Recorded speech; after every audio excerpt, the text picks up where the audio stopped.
ಆತ್ಮೀಯ ವಿದ್ಯಾರ್ಥಿಗಳೇ, ಕಳೆದ ತರಗತಿಗಳಲ್ಲಿ ನಾನು ನಿಮಗೆ ಮೊದಲನೇ ಅಧ್ಯಾಯದ ಬಗ್ಗೆ ಎಲ್ಲ ವಿವರವಾಗಿ ತಿಳಿಸಿ ಯಾವ್ಯಾವ ಪ್ರಶ್ನೆಗಳನ್ನ ಯಾವ್ಯಾವ ರೀತಿ ಓದ್ಕೋಬೇಕು ಅನ್ನೋದ್ರ ಬಗ್ಗೆ ನಾನು ಹೇಳಿದೆ.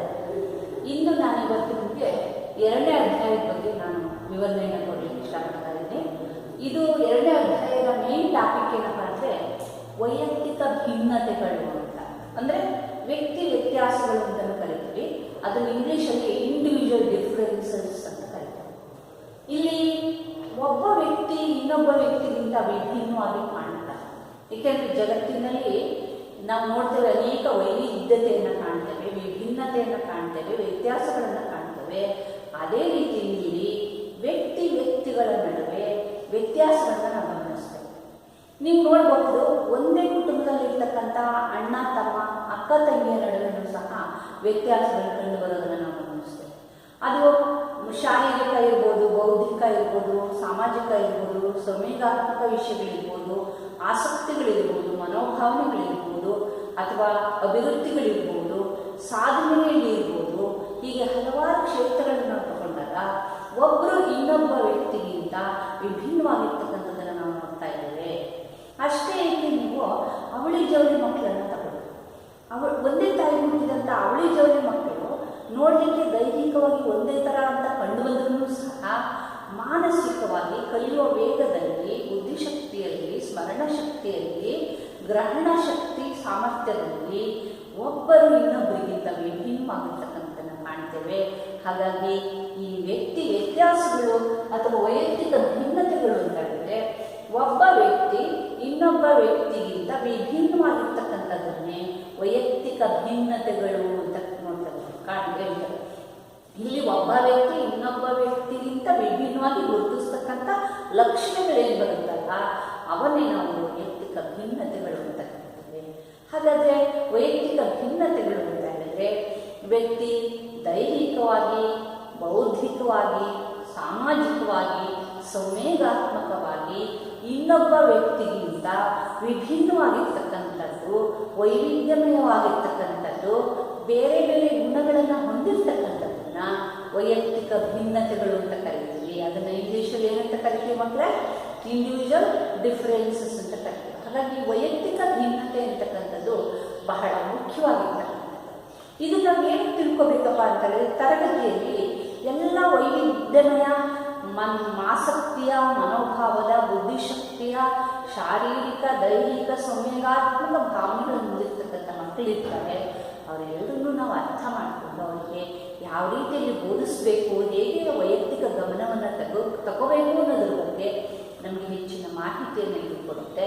ಹಾಗಾಗಿ ವೈಯಕ್ತಿಕ ಭಿನ್ನತೆ ಅಂತ ಹೇಳಿದ್ರೆ ಒಬ್ಬ ವ್ಯಕ್ತಿ ಇನ್ನೊಬ್ಬ ವ್ಯಕ್ತಿಗಿಂತ ವಿಭಿನ್ನವಾಗಿ ಕಾಣ್ತಕ್ಕಂತಹ ದೈಹಿಕವಾಗಿರ್ತಕ್ಕಂಥ ಗುಣಲಕ್ಷಣಗಳು, ಬೌದ್ಧಿಕವಾಗಿರ್ತಕ್ಕಂಥದ್ದು, ಸಾಮಾಜಿಕವಾಗಿರ್ತಕ್ಕಂಥದ್ದು ಮತ್ತು ಸಂವೇಗಾತ್ಮಕವಾಗಿರ್ತಕ್ಕಂಥ ಗುಣಲಕ್ಷಣಗಳನ್ನು ನಾವು ವೈಯಕ್ತಿಕವಾಗಿರ್ತಕ್ಕಂಥ ವ್ಯತ್ಯಾಸಗಳು ಅಂತ ಕರೀತೀವಿ.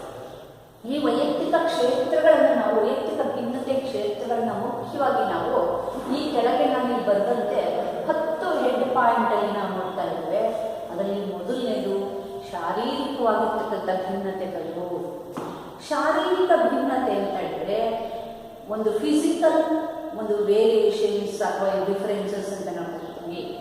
ಈಗ ವ್ಯಕ್ತಿಯ ಆಕಾರ, ಗಾತ್ರ, ರೂಪ, ಬಣ್ಣ, ರಚನೆ, ದೇಹದ ಒಂದು ಆಕಾರ, ಗ್ರಂಥಿಗಳು, ಮತ್ತು ಈ ನರನಾಡಿಗಳು ಅಥವಾ ನಮ್ಮ ದೇಹದ ಅಂಗಾಂಗಗಳ ಒಂದು ರಚನೆ, ದಪ್ಪ, ಗಾತ್ರ, ತೂಕ, ಇವೆಲ್ಲವುಗಳನ್ನು ನಾವು ವ್ಯತ್ಯಾಸವನ್ನು ನೋಡ್ತೇವೆ. ಕೆಲವರು ತುಂಬ ಸಣ್ಣಕ್ಕಿದ್ರೆ ಕೆಲವರು ತುಂಬ ದಪ್ಪಗಿರ್ತಾರೆ, ಕೆಲವರು ಉದ್ದ ಇದ್ರೆ ಕೆಲವರು ಉದ್ದಗಿರ್ತಾರೆ, ಕೆಲವರು ದೇಹದ ಅಂಗಾಂಗಗಳಲ್ಲಿ ಕೆಲವು ಭಾಗಗಳು ದಪ್ಪ ಇದ್ರೆ ಕೆಲವು ಸಣ್ಣಕ್ಕಿರ್ತಾರೆ. ಈ ರೀತಿ ನಾವು ವ್ಯತ್ಯಾಸಗಳನ್ನು ನಾವು ಗಮನಿಸ್ತೇವೆ. ಇದನ್ನು ನಾವು ಶಾರೀರಿಕ ಭಿನ್ನತೆಗಳು ಅಂತ ಕರಿತೀವಿ. ಈ ಶಾರೀರಿಕ ಭಿನ್ನತೆ ಅಂತಕ್ಕಂಥದ್ದು ನಮಗೆ ಆನುವಂಶಿಕವಾಗಿ ಬರುತ್ತೆ. ಕೆಲವೊಮ್ಮೆ ಪರಿಸರದಿಂದಲೂ ಸಹ ಕೆಲವು ಶಾರೀರಿಕ ಗುಣಲಕ್ಷಣಗಳು ನಮಗೆ ಭಿನ್ನವಾಗಿರುತ್ತೆ. ಹಾಗಾಗಿ ಈ ಶಾರೀರಿಕ ಭಿನ್ನತೆಗಳು ಸಹ ಅತ್ಯಂತ ಮುಖ್ಯವಾಗಿರ್ತಕ್ಕಂಥ ಅಂಶ. ಇನ್ನು ಬೌದ್ಧಿಕ ಭಿನ್ನತೆಗಳು, ಇಂಟಲೆಕ್ಚುಯಲ್ ಡಿಫ್ರೆನ್ಸಸ್ ಅಂತ ನಾವು ಕರಿತೀವಿ. ಬೌದ್ಧಿಕ ಭಿನ್ನತೆಗಳು ಅಂತ ಹೇಳಿದ್ರೆ ಬುದ್ಧಿಶಕ್ತಿ, ಸ್ಮರಣಾಶಕ್ತಿ, ಗುರುತಿಸ್ತಕ್ಕಂಥ ಸಾಮರ್ಥ್ಯ, ಸಮಸ್ಯೆಯನ್ನು ಬಿಡಿಸ್ತಕ್ಕಂಥ ಸಾಮರ್ಥ್ಯ, ಅಥವಾ ಅಭಿವ್ಯಕ್ತಿ ಸಾಮರ್ಥ್ಯ, ಇಂತಹ ಕೆಲವು ವಿಷಯಗಳಲ್ಲಿ ಒಬ್ಬ ವ್ಯಕ್ತಿ ಇನ್ನೊಬ್ಬ ವ್ಯಕ್ತಿಗಿಂತ ವಿಭಿನ್ನವಾಗಿರ್ತಾರೆ. ಕೆಲವರು ತುಂಬ ಮೇಧಾವಿಗಳಾಗಿದ್ದರೆ ಕೆಲವರು ತುಂಬ ದಡ್ಡರಾಗಿರ್ತಾರೆ. ಹಾಗಾಗಿ ಈ ಒಂದು ಬೌದ್ಧಿಕ ಒಂದು ಸಾಮರ್ಥ್ಯ ಅಂತಕ್ಕಂಥದ್ದು ವ್ಯಕ್ತಿಯಿಂದ ವ್ಯಕ್ತಿಗೆ ವಿಭಿನ್ನವಾಗಿರ್ತಕ್ಕಂಥದ್ದನ್ನು ನಾವು ಕಾಣ್ತೇವೆ. ಹಾಗಾಗಿ ಒಂದೇ ಮನೆಯಲ್ಲಿ ಹುಟ್ಟಿದಂಥ ತಂದೆ ತಾಯಿಗಳ ಮಕ್ಕಳಲ್ಲಿ ಕೆಲವೊಬ್ಬರು ಬುದ್ಧಿವಂತ ಇದ್ದರೆ ಇನ್ನೊಬ್ಬ ದಡ್ಡ ಇರ್ತಕ್ಕಂಥದ್ದನ್ನು ನೋಡ್ತೇವೆ. ಇದಕ್ಕೂ ಮುಖ್ಯವಾದ ಕಾರಣ ಅಂತ ಹೇಳಿದ್ರೆ ಅನುವಂಶೀಯವಾಗಿರ್ತಕ್ಕಂಥ ಅಂಶಗಳು ಕಾರಣ ಆಗುತ್ತೆ. ಕೊನೆಗೆ ಆ ವ್ಯಕ್ತಿಯ ಪರಿಶ್ರಮವೂ ಸಹ ಪ್ರಮುಖ ಆಗುತ್ತೆ. ಹಾಗಾಗಿ ಬೌದ್ಧಿಕ ಅಂಶಗಳು ವ್ಯಕ್ತಿಯ ವ್ಯತ್ಯಾಸಕ್ಕೆ ಪ್ರಮುಖವಾಗಿರ್ತಕ್ಕಂಥ ಕಾರಣಗಳಾಗುತ್ತೆ. ಇನ್ನು ಈ ಸಂವೇಗಾತ್ಮಕ ಗುಣಲಕ್ಷಣಗಳು, ಎಮೋಷನಲ್ ಡಿಫರೆನ್ಸಸ್. ಈ ಸಂವೇಗಾತ್ಮಕ ಅಂತ ಹೇಳಿದ್ರೆ ದುಃಖ, ಅಳು, ನಗು ಅಥವಾ ಒಂದು ಕೋಪ, ಸಂತೋಷ ಅಥವಾ ಒಂದು ಇಂತಹ ಕೆಲವು ಸಂವೇಗಾತ್ಮಕ ಭಾವನಾತ್ಮಕವಾಗಿ ಬರ್ತಕ್ಕಂಥ ಕೆಲವು ವಿಷಯಗಳಲ್ಲಿ ಒಬ್ಬರು ಇನ್ನೊಬ್ಬರಿಗಿಂತ ಭಿನ್ನವಾಗಿರ್ತಾರೆ.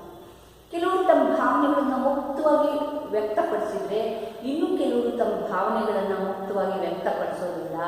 ಹಾಗಾಗಿ ಈ ಕೆಲವು ಪ್ರೀತಿ ಅಥವಾ ಒಂದು ಆತ್ಮವಿಶ್ವಾಸ ಇಂತಹ ಕೆಲವು ವಿಷಯಗಳಲ್ಲಿ ಒಬ್ಬ ವ್ಯಕ್ತಿ ಇನ್ನೊಬ್ಬ ವ್ಯಕ್ತಿಗಿಂತ ವಿಭಿನ್ನವಾಗಿರ್ತಕ್ಕಂಥ ರೀತಿಯಲ್ಲಿ ಇರ್ತಕ್ಕಂಥದ್ದನ್ನು ನಾವು ಕಾಣ್ತೇವೆ.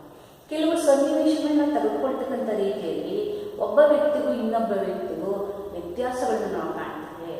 ಹಾಗಾಗಿ ಕೆಲವರು ಬೇಗ ಕೆಲವು ವಿಷಯಗಳಿಗೆ ಕೋಪಗೊಂಡ್ರೆ ಕೆಲವರು ಬೇಗ ಕೋಪಗೊಳ್ಳೋದಿಲ್ಲ, ಸ್ನೇಹಮಯವಾಗಿರ್ತಾರೆ. ಇಂತಹ ಕೆಲವು ವಿಷಯಗಳನ್ನು ನಾವು ನೋಡ್ತೇವೆ. ಇದು ಸಂವೇಗಾತ್ಮಕವಾಗಿರ್ತಕ್ಕಂಥ ವಿಷಯಗಳಿಗೆ ಸಂಬಂಧಿಸಿರ್ತಕ್ಕಂಥದ್ದು. ಹಾಗಾಗಿ ಇಂತಹ ಉದ್ವೇಗಕ್ಕೊಳಗಾಗ್ತಕ್ಕಂಥದ್ದು, ದ್ವಂದ್ವಕ್ಕೊಳಗಾಗ್ತಕ್ಕಂಥದ್ದು, ಆತಂಕಕ್ಕೊಳಗಾಗ್ತಕ್ಕಂಥದ್ದು, ಇದು ವ್ಯಕ್ತಿಯಿಂದ ವ್ಯಕ್ತಿಗೆ ಭಿನ್ನತೆಯನ್ನು ನಾವು ಗುರುತಿಸ್ತಾ ಹೋಗ್ತೇವೆ. ಇದು ಸಹ ಮುಖ್ಯವಾಗಿರ್ತಕ್ಕಂಥ 3ನೇ ಅಂಶ. ಇನ್ನು 4ನೇ ಅಂಶ ಅಂತ ಹೇಳಿದ್ರೆ ಸಾಮಾಜಿಕ ಹೊಂದಾಣಿಕೆ. ಈ ಹೊಂದಾಣಿಕೆ ವಿಷಯಗಳು ಬಂದಾಗ ಒಬ್ಬ ವ್ಯಕ್ತಿ ಇನ್ನೊಬ್ಬ ವ್ಯಕ್ತಿಗಿಂತ ವಿಭಿನ್ನವಾದ ಸಾಮಾಜಿಕ ಗುಣಲಕ್ಷಣಗಳನ್ನು ಹೊಂದಿರ್ತಾರೆ. ನಾವು ಹೇಳ್ತೇವೆ man is A social animal ಅಂತ ಕರೀತೇವೆ. ಅಂದರೆ ಮನುಷ್ಯ ಸಂಘಜೀವಿ, ಸಮಾಜಜೀವಿ, ಸಮಾಜವನ್ನು ಬಿಟ್ಟು ಬದುಕಲಿಕ್ಕೆ ಅವನಿಗೆ ಸಾಧ್ಯ ಇಲ್ಲ ಅಂತಕ್ಕಂಥದ್ದು ನಿಮ್ಮೆಲ್ಲರಿಗೂ ಗೊತ್ತಿರ್ತಕ್ಕಂಥ ವಿಚಾರ. ಕೆಲವರು ಸಾಮಾಜಿಕವಾಗಿ ಬೇಗ ಹೊಂದ್ಕೊಳ್ತಾರೆ. ಪ್ರೀತಿ, ಸಹಕಾರ, ಮಮತೆ, ವಾತ್ಸಲ್ಯ, ತ್ಯಾಗ, ಕರುಣೆ, ಅನುಕಂಪ, ದಯೆ ಇಂಥವುಗಳನ್ನು ಬೇಗ ತೋರಿಸ್ತಾರೆ. ಕೆಲವರು ಅಷ್ಟೇ ಕಠಿಣವಾಗಿರ್ತಾರೆ ಅಥವಾ ಒಂದು ವಿಶ್ವಾಸಕ್ಕೆ ಒಳಗಾಗೋದಿಲ್ಲ, ಏಕಾಂಗಿಗಳಾಗಿರಲಿಕ್ಕೆ ಇಷ್ಟಪಡ್ತಾರೆ. ಬೇರೆಯವ್ರ ಜೊತೆ ಬೇಗ ಮಿಂಗಲ್ ಆಗೋದಿಲ್ಲ, ಸೇರಿಕೊಳ್ಳೋದಿಲ್ಲ. ಹೊಂದಾಣಿಕೆ ಸ್ವಭಾವ ಕೆಲವರಿಗೆ ಇರೋದಿಲ್ಲ. ಹಾಗಾಗಿ ನಾವು ನೋಡ್ತೇವೆ ಈ ಸಾಮಾಜಿಕ ಗುಣಲಕ್ಷಣಗಳಲ್ಲಿ ವ್ಯಕ್ತಿಯಿಂದ ವ್ಯಕ್ತಿಗೆ ವ್ಯತ್ಯಾಸಗಳನ್ನು ನಾವು ಕಾಣ್ತೇವೆ. ಕೆಲವರು ಬೇರೆಯವ್ರನ್ನ ನಂಬೋದಿಲ್ಲ ಅಥವಾ ಬೇಗ ಹೊಂದಾಣಿಕೆ ಮಾಡ್ಕೊಳ್ಳೋದಿಲ್ಲ, ತಾವೇ ಐಸೋಲೇಟೆಡ್ ಆಗಿರ್ತಕ್ಕಂಥದ್ದು, ಯಾರ ಜೊತೆಗೂ ಸಹ ಬೇರೆಯವ್ರ ಜೊತೆ ಬೆರೆದೇ ಇರ್ತಕ್ಕಂತಹ ಗುಣಲಕ್ಷಣಗಳನ್ನು ನಾವು ಕಾಣ್ತೇವೆ. ಇದು ಸಹ ವೈಯಕ್ತಿಕ ಭಿನ್ನತೆಯಲ್ಲಿ ನಾವು ಕಾಣಿಸತಕ್ಕಂತಹ ಮುಖ್ಯವಾಗಿರ್ತಕ್ಕಂಥ ಅಂಶ. ಇನ್ನು ಈ ಸಾಧನೆಯಲ್ಲಿ ಭಿನ್ನತೆಗಳನ್ನು ನಾವು ಗುರುತಿಸ್ತೇವೆ, ಅಂದರೆ ಅಚೀವ್ಮೆಂಟ್ ಅಂತ. ಈ ಸಾಧನೆಯಲ್ಲಿ ಒಬ್ಬರು ಇನ್ನೊಬ್ಬರಿಗಿಂತ ವಿಭಿನ್ನವಾಗುತ್ತೆ. ನಾವು ನೋಡ್ತೇವೆ ಇಡೀ ಜಗತ್ತಿನಲ್ಲಿ ಎಲ್ಲರೂ ಸಾಧಕರಾಗಿಲ್ಲ. ಕೆಲವು ಬೆರಳೆಣಿಸುವಷ್ಟು ವ್ಯಕ್ತಿಗಳು ಮಾತ್ರ ಮಹಾನ್ ಸಾಧಕರಾಗಿದ್ದಾರೆ. ಅದಕ್ಕೆ ಕಾರಣ ಏನಪ್ಪ ಅಂದರೆ ಅವರು ಪಡ್ಕೊಂಡ್ಬಂದಿರ್ತಕ್ಕಂಥ ಅನುವಂಶೀಯ ಗುಣಲಕ್ಷಣಗಳ ಜೊತೆಗೆ ಅವ್ರು ಮಾಡಿರ್ತಕ್ಕಂಥ ಪರಿಶ್ರಮ ಏನಿದೆಯಲ್ಲ ಆ ಸಾಧನೆ ಬಹಳ ಮುಖ್ಯ. ಎಲ್ಲರಿಗೂ ಸಹ ಭಗವಂತ ಒಂದಲ್ಲ ಒಂದು ರೀತಿಯ ಬುದ್ಧಿಶಕ್ತಿಯನ್ನು ಕೊಟ್ಟಿರ್ತಾನೆ, ಸಾಮರ್ಥ್ಯವನ್ನು ಕೊಟ್ಟಿರ್ತಾನೆ. ಆದರೆ ಅವರ ಸಾಧನೆಯ ಕ್ಷೇತ್ರಗಳು ಏನಾಗಿರುತ್ತೆ, ಭಿನ್ನವಾಗಿರುತ್ತೆ. ಕೆಲವು ಕ್ಷೇತ್ರಗಳಲ್ಲಿ ವಿಜ್ಞಾನ ಇರ್ಬೋದು, ಸಾಹಿತ್ಯ ಇರ್ಬೋದು, ಕಲೆ ಇರ್ಬೋದು, ಸಂಗೀತ ಇರ್ಬೋದು ಅಥವಾ ತಂತ್ರಜ್ಞಾನ ಇರ್ಬೋದು, ಇಂತಹ ಕೆಲವು ಬೇರೆ ಬೇರೆ ಕ್ಷೇತ್ರಗಳಲ್ಲಿ ಸಾಧನೆಯನ್ನು ಮಾಡ್ತಕ್ಕಂಥದ್ದನ್ನು ನಾವು ಕಾಣ್ತೀವಿ. ಕೆಲವರು ಏನು ಓದು ಬರಲ್ಲ ಬರದೇ ಇರ್ತಕ್ಕಂಥ ಜೀವನವನ್ನು ತುಂಬ ಚೆನ್ನಾಗಿ ನಡೆಸ್ಕೊಂಡು ಹೋಗ್ತಾ ಇರ್ತಾರೆ. ಅದು ಅವ್ರಿಗೊಂದು ಟೆಕ್ನಿಕ್ ಅಥವಾ ಅವರೊಂದು ಕೌಶಲ್ಯ. ಅದೇ ರೀತಿ ತುಂಬ ಓದಿರ್ತಕ್ಕಂಥ ವ್ಯಕ್ತಿಗಳು ಜೀವನದಲ್ಲಿ ಸೋತು ಹೋಗ್ಬಿಡ್ತಾರೆ ಅಥವಾ ಸೋತು ಸುಣ್ಣ ಆಗ್ತಕ್ಕಂಥದ್ದನ್ನ ಕಾಣ್ತೇವೆ. ಇದು ಸಹ ಮುಖ್ಯವಾಗಿ ನಾವು ಗಮನಿಸಬೇಕಾಗಿರ್ತಕ್ಕಂಥ ವಿಷಯ. ಹಾಗಾಗಿ ಸಾಧನೆಯಲ್ಲಿ ನಾವು ಭಿನ್ನತೆಯನ್ನು ಕಾಣ್ತೇವೆ.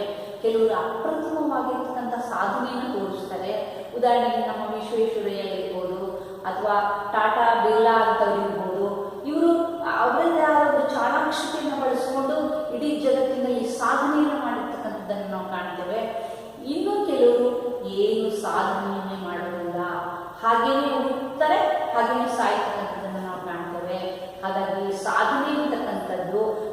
ಪರಿಶ್ರಮದಿಂದ ಮಾಡ್ತಕ್ಕಂಥ ಒಂದು ಕ್ಷೇತ್ರದಲ್ಲಿ ನಾವು ತೋರಿಸ್ತಕ್ಕಂಥ ವಿಶೇಷವಾದ ಒಂದು ಕರ್ತೃತ್ವ ಶಕ್ತಿ, ಅದನ್ನು ನಾವು ತೋರಿಸ್ಬೇಕು. ಹಾಗಾಗಿ ಸಾಧನೆಯ ಕ್ಷೇತ್ರದಲ್ಲಿ ಏನಾಗುತ್ತೆ ಅಂದರೆ ವ್ಯತ್ಯಾಸಗಳನ್ನು ನಾವು ಕಾಣ್ತೇವೆ. ಕೆಲವರು ತುಂಬ ಚೆನ್ನಾಗಿ ಬರವಣಿಗೆಯನ್ನು ಬರೀತಾರೆ, ಅವರಿಗೆ ಮಾತಾಡೋದು ಬರೋದಿಲ್ಲ. ಕೆಲವರು ತುಂಬ ಚೆನ್ನಾಗಿ ಭಾಷಣ ಮಾಡ್ತಾರೆ, ಅವರಿಗೆ ಬರೆಯೋದು ಬರೋದಿಲ್ಲ. ಸಾಹಿತ್ಯದಲ್ಲಿ ಸಾಧನೆಯನ್ನು ತೋರಿಸ್ತಾರೆ. ಕಲೆ, ಶಿಕ್ಷಣ, ಸಂಗೀತ, ಚಿತ್ರಕಲೆ ಇಂತಹ ಬೇರೆ ಬೇರೆ ಕ್ಷೇತ್ರದಲ್ಲಿ ಬೇರೆ ಬೇರೆ ರೀತಿಯ ಸಾಧನೆಯನ್ನು ನಾವು ಕಾಣ್ತೇವೆ. ಹಾಗಾಗಿ ಈ ಸಾಧನೆಯ ಕ್ಷೇತ್ರದಲ್ಲೂ ಸಹ ವ್ಯತ್ಯಾಸಗಳನ್ನು ನಾವು ಗಮನಿಸ್ತಾ ಹೋಗ್ತೇವೆ. ಇದು ಸಹ ವೈಯಕ್ತಿಕ ಭಿನ್ನತೆ ಕ್ಷೇತ್ರಗಳಲ್ಲಿ ಅತ್ಯಂತ ಪ್ರಮುಖವಾಗಿ ನಾವು ಗುರುತಿಸ್ತಕ್ಕಂಥ ಒಂದು ಕ್ಷೇತ್ರ. ಇನ್ನು ಮನೋಭಾವ ಅಥವಾ ಅಭಿವೃದ್ಧಿ ಅಂತ ಹೇಳಿದ್ರೆ ಇದನ್ನು ಆಟಿಟ್ಯೂಡ್ ಅಂತ ನಾವು ಅಂದರೆ ಯಾವುದೇ ಒಂದು ವಸ್ತು ಅಥವಾ ಒಬ್ಬ ವ್ಯಕ್ತಿ ಅಥವಾ ಒಂದು ವಿಷಯ ಅಥವಾ ಒಂದು ಸನ್ನಿವೇಶಕ್ಕೆ ಸಂಬಂಧಿಸಿದಂತೆ ಆ ವ್ಯಕ್ತಿಯ ಮನಸ್ಸಿನ ಧೋರಣೆ ಏನಿದೆಯಲ್ಲ, ಆ ವ್ಯಕ್ತಿಯ ಮನಸ್ಸಿನ ಭಾವನೆ ಇದೆಯಲ್ಲ, ಅದನ್ನು ನಾವು ಅಭಿವೃದ್ಧಿ ಅಂತ ಕರಿತೀವಿ ಅಥವಾ ಮನೋಭಾವ ಅಂತ ಕರಿತೀವಿ. ಇದು ಮನೋಭಾವ ಅಂತಕ್ಕಂಥದ್ದು ವ್ಯಕ್ತಿಯಿಂದ ವ್ಯಕ್ತಿಗೆ ಭಿನ್ನವಾಗುತ್ತೆ. ಕೆಲವು ವಿಚಾರಗಳ ಬಗ್ಗೆ, ವ್ಯಕ್ತಿಯ ಬಗ್ಗೆ, ವಿಷಯಗಳ ಬಗ್ಗೆ ಕೆಲವರು ಧನಾತ್ಮಕವಾದ ಮನೋಭಾವನೆಯನ್ನು ಹೊಂದಿದ್ರೆ, ಕೆಲವರು ಋಣಾತ್ಮಕವಾಗಿರ್ತಕ್ಕಂಥ ಮನೋಭಾವನೆಯನ್ನು ಹೊಂದಿರ್ತಾರೆ. ಈ ಧನಾತ್ಮಕ ಮನೋಭಾವನೆ ಅಂತಕ್ಕಂಥದ್ದು ನಮ್ಮನ್ನು ಉತ್ತಮ ಮಟ್ಟಕ್ಕೆ ಕೊಂಡೊಯ್ದರೆ, ಋಣಾತ್ಮಕ ಮನೋಭಾವನೆ ನಮ್ಮ ವ್ಯಕ್ತಿತ್ವವನ್ನು ಹಾಳು ಮಾಡ್ತಕ್ಕಂಥ ರೀತಿಯಲ್ಲಿ ನಮ್ಮನ್ನು ಕರ್ಕೊಂಡು ಹೋಗುತ್ತೆ. ಕೆಲವರು ಯಾವತ್ತೂ ಸಹ ಪಾಸಿಟಿವ್ ಅಟಿಟ್ಯೂಡ್ ಆಗಿ ಧನಾತ್ಮಕವಾಗಿ ಯೋಚನೆ ಮಾಡ್ತಾರೆ. ಕೆಲವರು ಒಂದು ನೆಗೆಟಿವ್ ಆಗಿ ಥಿಂಕ್ ಮಾಡ್ತಕ್ಕಂಥದ್ದನ್ನು ನಾವು ಕಾಣ್ತೇವೆ. ಹಾಗಾಗಿ ಯಾವುದೇ ಒಬ್ಬ ವ್ಯಕ್ತಿ ಇರ್ಬೋದು, ವಿಷಯ ಇರ್ಬೋದು, ವಸ್ತು ಇರ್ಬೋದು, ಅದರ ಬಗ್ಗೆ ನಾವು ಮಕ್ಕಳಲ್ಲಿ ಏನು ಮಾಡಬೇಕಪ್ಪ ಅಂತ ಹೇಳಿದ್ರೆ ಧನಾತ್ಮಕವಾದ ಆಟಿಟ್ಯೂಡನ್ನು ಬೆಳೆಸಬೇಕು. ಹಾಗಾಗಿ ಇಂತಹ ಆಟಿಟ್ಯೂಡ್ ಬೆಳೆಸ್ಕೊಳ್ಳೋದ್ರಲ್ಲಿ ವ್ಯಕ್ತಿಯಿಂದ ವ್ಯಕ್ತಿಗೆ ವಿಭಿನ್ನತೆಯನ್ನು ನಾವು ಗುರುತಿಸ್ತೀವಿ. ಈಗ ಉದಾಹರಣೆಗೆ ದೇಶಾಭಿಮಾನ ಅಂತಕ್ಕಂಥ ಒಂದು ಕಾನ್ಸೆಪ್ಟ್. ಆ ದೇಶಾಭಿಮಾನದ ಬಗ್ಗೆ ಒಬ್ಬೊಬ್ಬರಲ್ಲಿ ಒಂದೊಂದು ರೀತಿಯ ಮನೋಭಾವನೆ ಇರುತ್ತೆ. ಕೆಲವರು ಪ್ರೇಯಸ್ಸಾಗಿ ಬರ್ತಿದ್ದಂಗೆ ಎದ್ನಿಂತು ಗೌರವದಿಂದ ರಾಷ್ಟ್ರಭಕ್ತಿಯನ್ನು ಗೌರವವನ್ನು ಸಲ್ಲಿಸ್ತಾರೆ. ಇನ್ನು ಕೆಲವರು ಅದನ್ನೇನೋ ಅವ್ರು ಮೈಂಡ್ ಮಾಡೋದಿಲ್ಲ. ಯಾಕೆ ಅಂತ ಹೇಳಿದ್ರೆ ಅದು ಆ ವ್ಯಕ್ತಿ ತಾನು ತನ್ನ ದೇಶದ ಬಗ್ಗೆ ಇರ್ತಕ್ಕಂಥ ಅಭಿಮಾನವನ್ನು, ಮನೋಭಾವವನ್ನು ತೋರಿಸ್ತಾರೆ. ಹಾಗಾಗಿ ಮನೋಭಾವದ ವಿಷಯದಲ್ಲಿ ವ್ಯಕ್ತಿಯಿಂದ ವ್ಯಕ್ತಿಗೆ ನಾವು ವ್ಯತ್ಯಾಸವನ್ನು ಗುರುತಿಸ್ತೇವೆ. ಇದು ಸಹ ಮುಖ್ಯವಾಗಿರ್ತಕ್ಕಂಥ ವೈಯಕ್ತಿಕ ಭಿನ್ನತೆಯ ಒಂದು ಕ್ಷೇತ್ರ. ಇನ್ನು ಅಭಿಕ್ಷಮತೆ ಅಂತಕ್ಕಂಥದ್ದು ಆಪ್ಟಿಟ್ಯೂಡ್ ಅಂತ ಕರೀತಾರೆ. Attitude is quite different from aptitude. Aptitude ಅಂತ ಹೇಳಿದ್ರೆ ಒಂದು ಯಾವುದಾದ್ರೂ ಒಂದು ಕ್ಷೇತ್ರದಲ್ಲಿ ಆ ವ್ಯಕ್ತಿ ತೋರಿಸ್ತಕ್ಕಂಥ ವಿಶೇಷ ಸಾಧನೆಯನ್ನು, ಆ ವ್ಯಕ್ತಿ ಮಾಡ್ತಕ್ಕಂಥ ವಿಶೇಷ ಒಂದು ಅಚೀವ್ಮೆಂಟ್ ಅಂತ ನಾವೇನು ಹೇಳ್ತೀವಲ್ಲ, ಆ ಸಾಧನೆಯನ್ನು ಆಪ್ಟಿಟ್ಯೂಡ್ ಅಂತ ನಾವು ಕರಿತೀವಿ. ಈ ಆಪ್ಟಿಟ್ಯೂಡ್ ಅಂತಕ್ಕಂಥದ್ದು ವ್ಯಕ್ತಿಯಿಂದ ವ್ಯಕ್ತಿಗೆ ವಿಭಿನ್ನವಾಗುತ್ತೆ. ಕೆಲವು ಕ್ಷೇತ್ರದಲ್ಲಿ ತಮ್ಮದೇ ಆದ ವಿಶೇಷ ಸಾಧನೆಯನ್ನು ತೋರಿಸ್ತಾರೆ. ಅದು ಒಂದು ಇನ್ಸ್ಟ್ರೂಮೆಂಟ್ ನುಡಿಸೋದಿರ್ಬೋದು, ಒಂದು ಸಂಗೀತ ಹಾಡೋದಿರ್ಬೋದು, ಅಥವಾ ಒಂದು ಮೋಟಾರ್ ಡ್ರೈವಿಂಗ್ ಇರ್ಬೋದು, ಅಥವಾ ಒಂದು ಚಿತ್ರಕಲೆ ಬಿಡಿಸೋದಿರ್ಬೋದು, ಅಥವಾ ಒಂದು ವಸ್ತುವನ್ನು ಹೊಸದಾಗಿ ಕಂಡುಹಿಡಿತಕ್ಕಂಥದ್ದು ಇರ್ಬೋದು, ಸಂಶೋಧನೆ ಮಾಡ್ತಕ್ಕಂಥದ್ದು ಇರ್ಬೋದು. ಈ ರೀತಿಯಾಗಿ ಈ ಅಭಿಕ್ಷಮತೆಯಲ್ಲಿ ವ್ಯಕ್ತಿಯಿಂದ ವ್ಯಕ್ತಿಗೆ ವ್ಯತ್ಯಾಸಗಳನ್ನು ನಾವು ಕಾಣ್ತೇವೆ. ಹಾಗಾಗಿ ಕೆಲವರು ವಿಶೇಷವಾದ ಆಪ್ಟಿಟ್ಯೂಡನ್ನು ಕೆಲವು ವಿಷಯಗಳಲ್ಲಿ ತೋರಿಸಿದ್ರೆ, ಇನ್ನು ಕೆಲವರು ಯಾವ ಆಪ್ಟಿಟ್ಯೂಡನ್ನು ಸಹ ಅವರು ತೋರಿಸೋದಿಲ್ಲ. ಹಾಗಾಗಿ ಈ ಒಂದು ಅಭಿಕ್ಷಮತೆಯಲ್ಲಿ ವ್ಯಕ್ತಿಯಿಂದ ವ್ಯಕ್ತಿಗೆ ವ್ಯತ್ಯಾಸಗಳನ್ನು ನಾವು ಗುರುತಿಸ್ತಾ ಹೋಗ್ತೀವಿ. ಇನ್ನು ಆಸಕ್ತಿ ಅಂತಕ್ಕಂಥದ್ದು ಸಹ ಅಷ್ಟೇ. ಆಸಕ್ತಿ ಅಂತ ಹೇಳಿದ್ರೆ ಯಾವುದಾದ್ರೂ ಒಂದು ವಿಷಯಕ್ಕೆ ಸಂಬಂಧಿಸಿದಂತೆ ವ್ಯಕ್ತಿ ಇರ್ಬೋದು, ವಸ್ತು ಇರ್ಬೋದು, ವಿಷಯ ಇರ್ಬೋದು, ಅಥವಾ ಒಂದು ಸನ್ನಿವೇಶ ಇರ್ಬೋದು, ಇದಕ್ಕೆ ಸಂಬಂಧಿಸಿದಂತೆ ಧನಾತ್ಮಕವಾದ ಒಂದು ಮನಸ್ಸನ್ನು ತೋರಿಸ್ತಕ್ಕಂಥದ್ದು, ಒಂದು ಒಲವನ್ನು ತೋರಿಸ್ತಕ್ಕಂಥದ್ದನ್ನೇ ನಾವು ಆಸಕ್ತಿ ಅಂತ ಕರಿತೀವಿ. ಅದನ್ನೇ ಇಂಟ್ರೆಸ್ಟ್ ಅಂದರೆ ಕೆಲವರಿಗೆ ಕೆಲವೊಂದು ಕ್ಷೇತ್ರಗಳಲ್ಲಿ ವಿಶೇಷವಾದ ಆಸಕ್ತಿ ಇರುತ್ತೆ. ಕೆಲವರಿಗೆ ಕೆಲವು ಕ್ಷೇತ್ರಗಳಲ್ಲಿ ಯಾವುದೇ ಆಸಕ್ತಿ ಇರುತ್ತೆ. ಕೆಲವರಿಗೆ ಸಂಗೀತ ಕೇಳೋದ್ರಲ್ಲಿ ಆಸಕ್ತಿ ಇದ್ದರೆ, ಇನ್ನೂ ಕೆಲವರಿಗೆ ನೃತ್ಯ ನೋಡೋದ್ರಲ್ಲಿ ಆಸಕ್ತಿ ಇರುತ್ತೆ, ನೃತ್ಯ ಮಾಡೋದ್ರಲ್ಲಿ ಆಸಕ್ತಿ ಇರುತ್ತೆ. ಕೆಲವರಿಗೆ ಸುಂದರವಾದ ಕೈ ಬರಹಗಳನ್ನು ಬರೆಯೋದ್ರಲ್ಲಿ ಆಸಕ್ತಿ ಇರುತ್ತೆ. ಕೆಲವರಿಗೆ ಬೇಗ ಗಣಿತದಂತಹ ಸಮಸ್ಯೆಗಳನ್ನು ತುಂಬ ಚೆನ್ನಾಗಿ ಬಿಡಿಸ್ತಕ್ಕಂಥದ್ರಲ್ಲಿ ಆಸಕ್ತಿ ಇರುತ್ತೆ. ಹಾಗಾಗಿ ಆಸಕ್ತಿಗಳು ಆ ವ್ಯಕ್ತಿ ಹುಟ್ಟಿದಂತಹ ಪರಿಸರ ಅದೆಲ್ಲವನ್ನು ಸಹ ಅವಲಂಬಿಸಿರುತ್ತೆ. ಹಾಗಾಗಿ ಈ ಆಸಕ್ತಿಯ ಕ್ಷೇತ್ರ ವ್ಯಕ್ತಿಯಿಂದ ವ್ಯಕ್ತಿಗೆ ಭಿನ್ನವಾಗಿರುತ್ತೆ. ನಾವೇನು ಮಾಡಬೇಕಪ್ಪ ಅಂತಂದರೆ ಮಕ್ಕಳಲ್ಲಿ ಆದಷ್ಟು ಒಳ್ಳೆಯ ಆಸಕ್ತಿಗಳನ್ನು ನಮ್ಮ ಮಕ್ಕಳಲ್ಲಿ ಬೆಳೆಸೋದ್ರ ಮೂಲಕ ಕೆಲವು ವಿಚಾರಗಳಿಗೆ ಸಂಬಂಧಿಸಿದಂತೆ ಅವರಲ್ಲಿ ಧನಾತ್ಮಕವಾದ ಒಲವನ್ನು ಬೆಳೆಸಬೇಕು. ಇದು ಬಹಳ ಮುಖ್ಯ. ಹಾಗಾಗಿ ನಾವು ಈಗ ನೀವು ಇಲ್ಲಿ ಒಂದು 50 ಜನ ಇದ್ದೀರಿ ಅಂತ ಇಟ್ಕೊಂಡ್ರೆ ನೀವು 50 ಜನರ ಆಸಕ್ತಿಯು ಬೇರೆ ಬೇರೆ ಆಗಿರುತ್ತೆ. ಹಾಗಾಗಿ ಇದೆಲ್ಲವನ್ನು ನಾವು ಅಧ್ಯಯನ ಮಾಡಿ ನಿಮ್ಮ ಆಸಕ್ತಿಗೆ ಕಾರಣಗಳೇನು, ನಿರಾಸಕ್ತಿಗೆ ಕಾರಣಗಳೇನು, ನಿಮ್ಮಲ್ಲಿ ಯಾವ ರೀತಿ ಆಸಕ್ತಿಯನ್ನು ನಾವು ಬೆಳೆಸ್ಬೋದು ಅಂತಕ್ಕಂಥದ್ದನ್ನು ಇಲ್ಲಿ ಅಧ್ಯಯನ ಮಾಡಿಕೊಂಡು ಅದಕ್ಕೆ ತರಬೇತಿಯನ್ನು ಕೊಡಲಿಕ್ಕೆ ಇದು ನಮಗೆ ಸಹಾಯಕವಾಗುತ್ತೆ. ಇನ್ನು ಮನೋಚಾಲನಾ ಕೌಶಲ್ಯ. ಈ ಮನೋಚಾಲನಾ ಕೌಶಲ್ಯ ಅಂತಕ್ಕಂಥದ್ದು ಸಹ ತುಂಬ ಮುಖ್ಯವಾಗಿರ್ತಕ್ಕಂಥ ಒಂದು ಕ್ಷೇತ್ರ. ಕೆಲವೊಂದು ವಿಷಯಗಳಲ್ಲಿ ಅವರು ತಮ್ಮದೇ ಆದ ವಿಶೇಷ ಪ್ರಾವೀಣ್ಯತೆಯನ್ನು ಹೊಂದಿರ್ತಾರೆ. ಅದು ಒಂದು ಮೋಟಾರ್ ಡ್ರೈವಿಂಗ್ ಇರ್ಬೋದು, ಅಥವಾ ಕೆಲವು ಇನ್ಸ್ಟ್ರೂಮೆಂಟ್ ನುಡಿಸ್ತಕ್ಕಂಥದ್ದು ಇರ್ಬೋದು, ಅಥವಾ ಒಂದು ಎಲೆಕ್ಟ್ರಿಕಲ್ ವರ್ಕನ್ನು ರಿಪೇರಿ ಮಾಡ್ತಕ್ಕಂಥದ್ದು ಇರ್ಬೋದು, ಯಾವುದೇ ಒಂದು ವಸ್ತುವನ್ನು ರಿಪೇರಿ ಮಾಡ್ತಕ್ಕಂಥದ್ದು ಇರ್ಬೋದು. ಇಂತಹ ವಿಷಯಗಳಲ್ಲಿ ಕೆಲವರು ತುಂಬ ಜಾಣರಿರ್ತಾರೆ, ತುಂಬ ಅಲರ್ಟ್ ಇರ್ತಾರೆ. ಹಾಗಾಗಿ ಇನ್ನು ಕೆಲವರಿಗೆ ಯಾವ ವಿಷಯಗಳಲ್ಲೂ ಸಹ ಅವರಿಗೆ ಒಂದು ಕೌಶಲ್ಯ, ಒಂದು ಸ್ಕಿಲ್ ಅಂತಕ್ಕಂಥದ್ದು ಇರುತ್ತೆ. ಕೆಲವೊಂದು ಸುಮ್ಮನೆ ನೀವು ಮಕ್ಕಳಿಗೆ ಒಂದಷ್ಟು ಮಣ್ಣನ್ನು ಹಾಕಿದ್ರೆ ಆ ಮಣ್ಣನ್ನು ತಗೊಂಡು ಆ ಮಗು ಏನು ಮಾಡುತ್ತೆ, ಒಂದು ಸುಂದರವಾದ ಮೂರ್ತಿಯನ್ನು ಮಾಡ್ಬೋದು. ಒಂದು ಮಗು ಇನ್ನೊಂದು ಮಗು ಏನು ಮಾಡ್ಬೋದು, ಏನು ಮಾಡದೇನೂ ಇರ್ಬೋದು. ಅಥವಾ ಒಂದು ಪೇಪರನ್ನು ಕೊಟ್ಟರೆ, ಒಂದಷ್ಟು ಪೇಪರನ್ನು ಆ ಮಗು ಅದರಲ್ಲಿ ಒಂದು ಮಗು ಸುಂದರವಾದ ಚಿತ್ರವನ್ನು ಬಿಡಿಸ್ಬೋದು. ಇನ್ನೂ ಕೆಲವು ಮಕ್ಕಳು ಇನ್ನೂ ಬಿಡಿಸ್ತೇನೆ ಹಾಗೆ ಬೀಜವನ್ನು ತೆಗೆದುಹಾಕ್ಬೋದು. ಹಾಗಾಗಿ ಈ ಮನೋಚಾಲನಾ ಕೌಶಲ್ಯದಲ್ಲಿ ವ್ಯಕ್ತಿಯಿಂದ ವ್ಯಕ್ತಿಗೆ ಏನಿರುತ್ತಪ್ಪ ಅಂದರೆ ವ್ಯತ್ಯಾಸಗಳಿರ್ತಕ್ಕಂಥದ್ದು ಕಾಣ್ತೇವೆ. ಹಾಗಾಗಿ ಇದನ್ನು ಸಹ ನಾವು ಗುರುತಿಸ್ಬೋದು.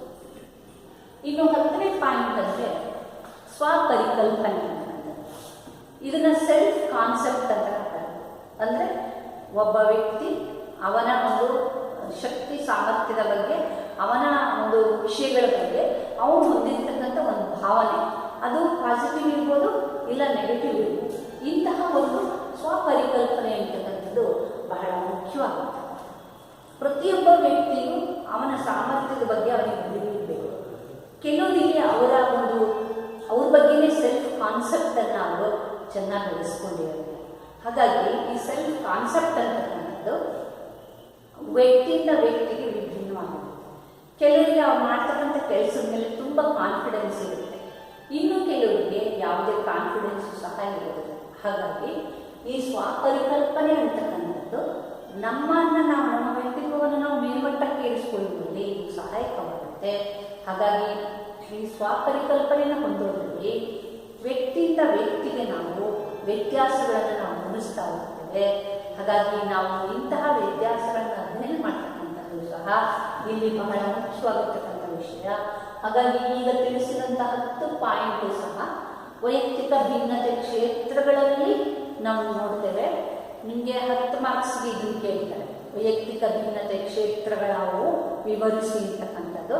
ಹಾಗಾಗಿ 10 ಪಾಯಿಂಟ್ಸನ್ನು ನೀವು ವಿವರಿಸ್ತಾ ಹೋಗಬೇಕು. ನೀಟಾಗಿ ವಿವರಿಸ್ತಾ ಹೋದರೆ ನಿಮಗೆ ಅಲ್ಲಿಗೆ 10 ಮಾರ್ಕ್ಸಿನ ಪ್ರಶ್ನೆಗೆ ಉತ್ತರ ಸಿಗ್ತದೆ.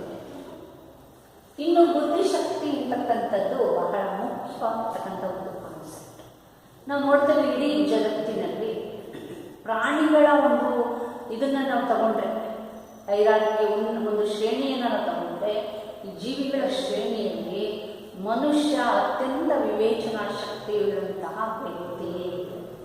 ಇಡೀ ಜಗತ್ತಿನಲ್ಲಿ ಅತ್ಯಂತ ಬುದ್ಧಿಶಕ್ತಿಯನ್ನು ಹೊಂದಿರತಕ್ಕಂಥವ್ರು ಅಂತ ಇದ್ದರೆ ನಮ್ಮ ಭಾರತ ದೇಶದವರು ಅಂತಕ್ಕಂಥ ಒಂದು ಹೆಮ್ಮೆ ನಮಗೆ ಇದೆ.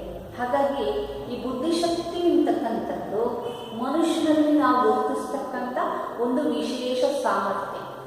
ಅದು ಮೇಲ್ಮಟ್ಟದ ಅರಿವು, ಪ್ರೌಢಿಮೆ, ವಾಕ್ಚಾತುರ್ಯ ಅಥವಾ ಸಮಸ್ಯೆಯನ್ನು ಬಿಡಿಸ್ತಕ್ಕಂಥದ್ದು, ಉನ್ನತ ಚಿಂತನೆ ಮಾಡ್ತಕ್ಕಂಥದ್ದು, ಒಂದು ಪರಿಸ್ಥಿತಿಗೆ ಹೊಂದ್ಕೊಳ್ತಕ್ಕಂಥದ್ದು, ಹೆಚ್ಚು ಅಂಕಗಳನ್ನು ಸಾಧಿಸ್ತಕ್ಕಂಥದ್ದು, ಜೀವನದಲ್ಲಿ ಹೊಂದಾಣಿಕೆಯನ್ನು ಮಾಡಿಕೊಳ್ತಕ್ಕಂಥದ್ದು, ಈ ರೀತಿ ಅನೇಕ ರೀತಿಯ ಸಾಮರ್ಥ್ಯಗಳನ್ನು, ಜ್ಞಾನ, ಕೌಶಲ್ಯ, ಅಳವಡಿಸುವಿಕೆ, ಅನ್ವಯಿಸುವಿಕೆ, ಈ ರೀತಿ ಸಮಸ್ತ ಎಲ್ಲ ಅಂಶಗಳ ಒಟ್ಟು ಸಮಷ್ಟಿಯನ್ನು ನಾವು ಬುದ್ಧಿಶಕ್ತಿ ಅಂತ ಕರೀತೀವಿ.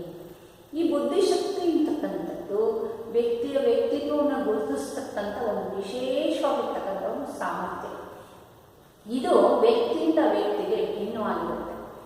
ನೀವು ನೋಡ್ಬೋದು, ಮನೆಯಲ್ಲಿ ಒಂದೇ ತಂದೆ ತಾಯಿ ಹುಟ್ಟಿರ್ತಕ್ಕಂಥ 2-3 ಮಕ್ಕಳಿದ್ರೆ ಅವರಲ್ಲೇ ಸಹ ಕೆಲವರು ಜಾಣ ಇರ್ತಾನೆ, ಕೆಲವರು ದಡ್ಡ ಇರ್ತಾನೆ, ಇನ್ನು ಕೆಲವರು ಸರಾಸರಿ ಬುದ್ಧಿಶಕ್ತಿಯನ್ನು ಹೊಂದಿರ್ತಕ್ಕಂಥ ನೋಡ್ತಾನೆ. ಇಂತಹ ಬುದ್ಧಿಶಕ್ತಿ ಅಂತಕ್ಕಂಥದ್ದು ನಮಗೆ ಅನುವಂಶಿಕವಾಗಿ ಬರುತ್ತೆ.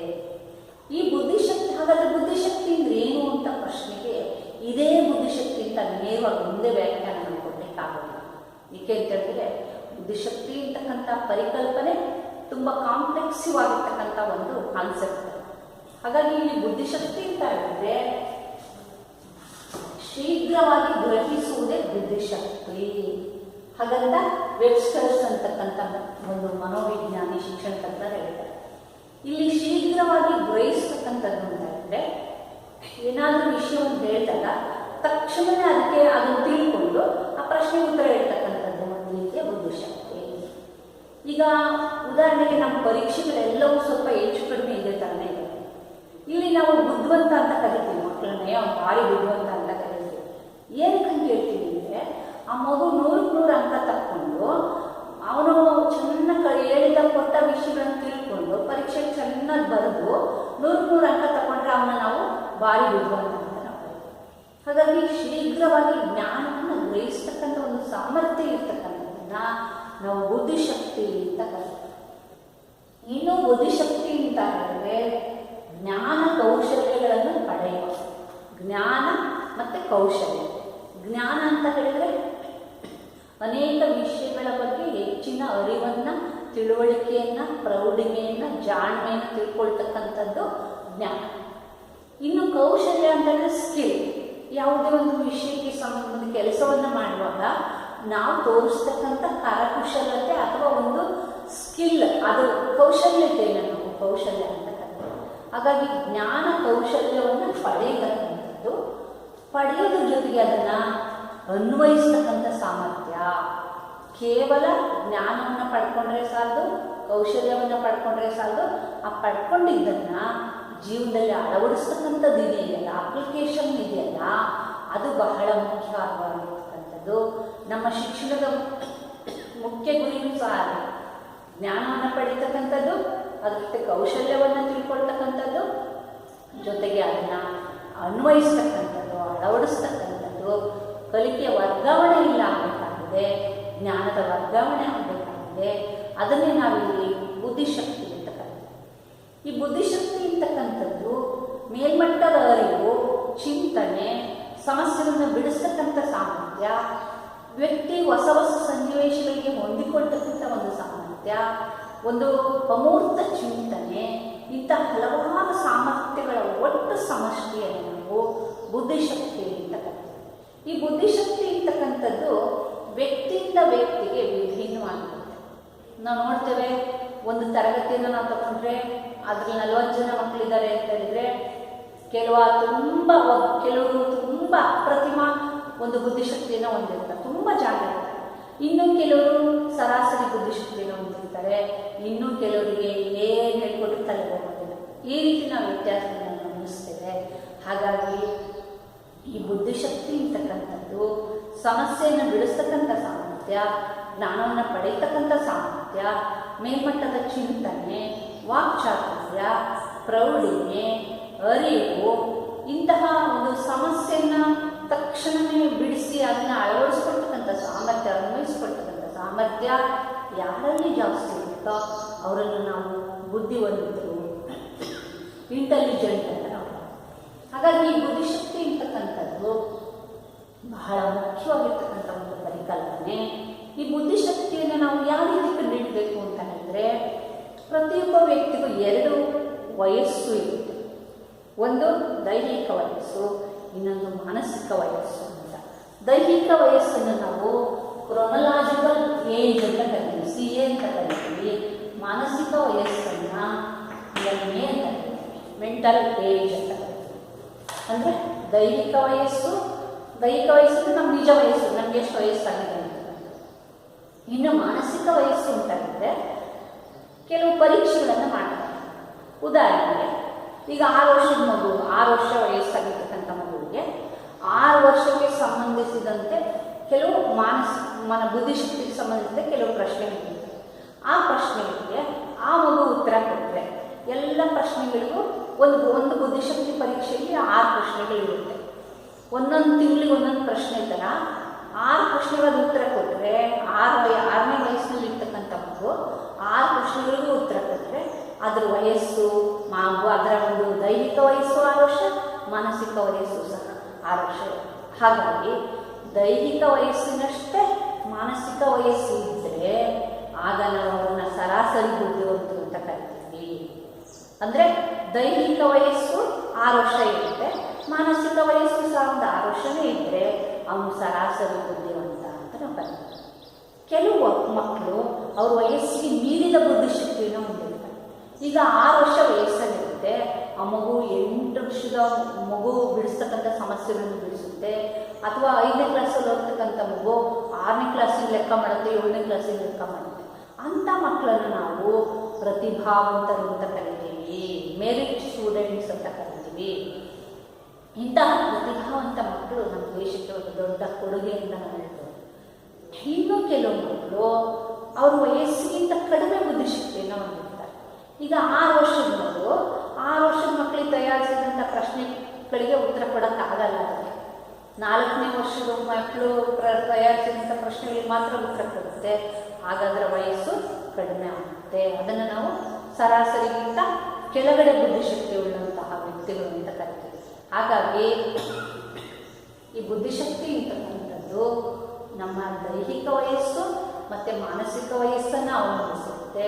ಈ ವಯಸ್ಸಿಗೆ ಅನುಗುಣವಾಗಿ ನಾವು ಏನು ಮಾಡ್ತೀವಿ, ಬುದ್ಧಿಶಕ್ತಿಯನ್ನು ಪಡ್ಕೊಂಡಿರ್ತೀವಿ. ಹಾಗಾಗಿ ಬುದ್ಧಿಶಕ್ತಿ ಅಂತಕ್ಕಂಥದ್ದು ಸಂಪೂರ್ಣವಾಗಿ ವ್ಯಕ್ತಿಯಿಂದ ವ್ಯಕ್ತಿಗೆ ವಿಭಿನ್ನವಾಗಿರುತ್ತೆ.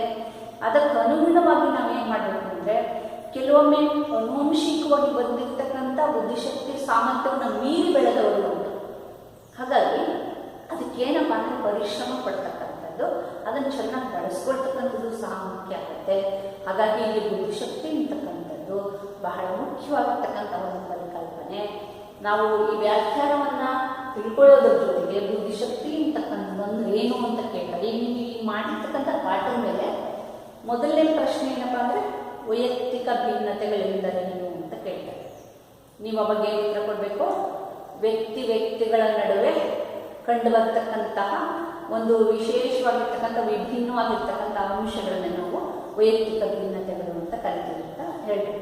ಅದು ಇಲ್ಲ ಅಂದರೆ ಒಬ್ಬ ವ್ಯಕ್ತಿಯಲ್ಲಿ ಇರ್ತಕ್ಕಂಥ ದೈಹಿಕ, ಸಾಮಾಜಿಕ, ಸಂವೇಗಾತ್ಮಕ, ಬೌದ್ಧಿಕ ಅಂಶಗಳಲ್ಲಿ ಕಂಡು ಬರ್ತಕ್ಕಂತಹ ವ್ಯತ್ಯಾಸಗಳನ್ನೇ ವೈಯಕ್ತಿಕ ಭಿನ್ನತೆಗಳು ಅಥವಾ ವ್ಯಕ್ತಿ ವ್ಯತ್ಯಾಸಗಳು ಅಂತ ಕರೀತಾರೆ. ಇನ್ನು ನೆಕ್ಸ್ಟ್ ಕ್ವಶನ್ ಮಾರ್ಕ್ಸ್ ಕೇಳ್ತಾರೆ, ವೈಯಕ್ತಿಕ ಭಿನ್ನತೆ ಕ್ಷೇತ್ರಗಳನ್ನು ವಿವರಿಸುವುದು. ಈ 10 ಪಾಯಿಂಟನ್ನು ನಾನು ನಿಮ್ಗೆ ಹೇಳಿದ್ದೇನೆ. ವೈಯಕ್ತಿಕ ಭಿನ್ನತೆ ಕ್ಷೇತ್ರಗಳು: ಶಾರೀರಿಕ ಕ್ಷೇತ್ರಗಳು, ಬೌದ್ಧಿಕ ಕ್ಷೇತ್ರಗಳು, ಸಂವೇಗಾತ್ಮಕ ಕ್ಷೇತ್ರಗಳು, ಸಾಮಾಜಿಕ ಹೊಂದಾಣಿಕೆಯಲ್ಲಿನ ಭಿನ್ನತೆಗಳು, ಸಾಧನೆಯಲ್ಲಿ ಭಿನ್ನತೆ, ಮನೋಭಾವದಲ್ಲಿ ಭಿನ್ನತೆ, ಅಭಿಕ್ಷಮದಲ್ಲಿ ಭಿನ್ನತೆ, ಆಸಕ್ತಿಯಲ್ಲಿ ಭಿನ್ನತೆ, ಮನೋಚಾಲನ ಕೌಶಲ್ಯದಲ್ಲಿ ಭಿನ್ನತೆಯನ್ನು ನೋಡ್ತೀವಿ, ಸ್ವಾತಂತ್ರ್ಯದಲ್ಲಿ ಭಿನ್ನತೆಯನ್ನು ಕಾಣ್ತೀವಿ. ಈ 10 ಪಾಯಿಂಟ್ಸನ್ನು ಒಂದೊಂದೇ ಪಾಯಿಂಟ್ ಬಂದ್ಬಿಟ್ಟು ವಿವರಿಸ್ತಾ ಹೋಗ್ತೀವಿ. ಇನ್ನು ಬುದ್ಧಿಶಕ್ತಿ ಅಂದರೆ ಏನು ಅಂತ ಕೇಳ್ತಾರೆ. 1 ಮಾರ್ಕ್ಸ್. ಬುದ್ಧಿಶಕ್ತಿ ಅಂತ ಹೇಳಿದ್ರೆ ಅದು ನೀವು ಏನು ಬೇಕಾದರೂ ವ್ಯಾಖ್ಯಾನ ಕೊಡ್ಬೋದು. ಶೀಘ್ರವಾಗಿ ಗ್ರಹಿಸ್ತಕ್ಕಂಥ ಸಾಮರ್ಥ್ಯ ಅಂತಕ್ಕಂಥದ್ದು, ಮತ್ತು ಇಲ್ಲಿ ಬೇಕಾದಷ್ಟು ವ್ಯಾಖ್ಯೆಗಳಿದೆ. ಅಮೂರ್ತ ಆಲೋಚನೆಗಳನ್ನು ಕೈಗೊಳ್ಳುವ ಸಾಮರ್ಥ್ಯವೇ ಬುದ್ಧಿಶಕ್ತಿ, ಅಬ್ಸ್ಟ್ರಾಕ್ಟ್ ಥಿಂಕಿಂಗ್ ಅಂತ ನಾವು ಹೇಳ್ತೀವಿ. ಒಬ್ಬ ವ್ಯಕ್ತಿ ಒಂದು ಸಮಸ್ಯೆಗೆ ಪರಿಹಾರವನ್ನು ಸುಲಭವಾಗಿ ಕಂಡುಕೊಳ್ತಕ್ಕಂಥದ್ದು, ಅಥವಾ ಒಂದು ಪರಿಸ್ಥಿತಿಗೆ ಬೇಗ ಹೊಂದ್ಕೊಳ್ತಕ್ಕಂಥ ಸಾಮರ್ಥ್ಯವನ್ನು ಸಹ ನಾವು ಬುದ್ಧಿಶಕ್ತಿ ಅಂತ ಕರಿತೀವಿ. ಹಾಗಾಗಿ ಬುದ್ಧಿಶಕ್ತಿ ಅಂತಕ್ಕಂಥದ್ದು ಒಂದು ಅಪ್ರತಿಮವಾಗಿರ್ತಕ್ಕಂಥ ಒಂದು ಸಾಧನೆ. ಇದು ವ್ಯಕ್ತಿಯಿಂದ ವ್ಯಕ್ತಿಗೆ ವಿಭಿನ್ನವಾಗಿರುತ್ತೆ. ಇದನ್ನು ನಾವು ಗುರುತಿಸೋದ್ರ ಮೂಲಕ ಬುದ್ಧಿಶಕ್ತಿ ಅಂದರೆ ಏನು ಅಂತಕ್ಕಂಥದ್ದನ್ನು ಚೆನ್ನಾಗಿ ತಿಳ್ಕೊಬೇಕಾಗುತ್ತೆ. ಇನ್ನು ನೆಕ್ಸ್ಟ್ ಕ್ಲಾಸಲ್ಲಿ ಬುದ್ಧಿಲಬ್ಧ ಅಂತೇನು, ಇದು ಬುದ್ಧಿಲಬ್ಧವನ್ನು ನಾವು ಹೇಗೆ ಕಂಡಿದ್ದೀವಿ, ಇಂಟೆಲಿಜೆಂಟ್ ಕೋಶಂಟ್ ಅಂತ ಕರಿತೀವಿ. ಅದನ್ನು ಶಾರ್ಟ್ ಫಾರ್ಮಲ್ಲಿ IQ ಅಂತ ಕರಿತೀವಿ.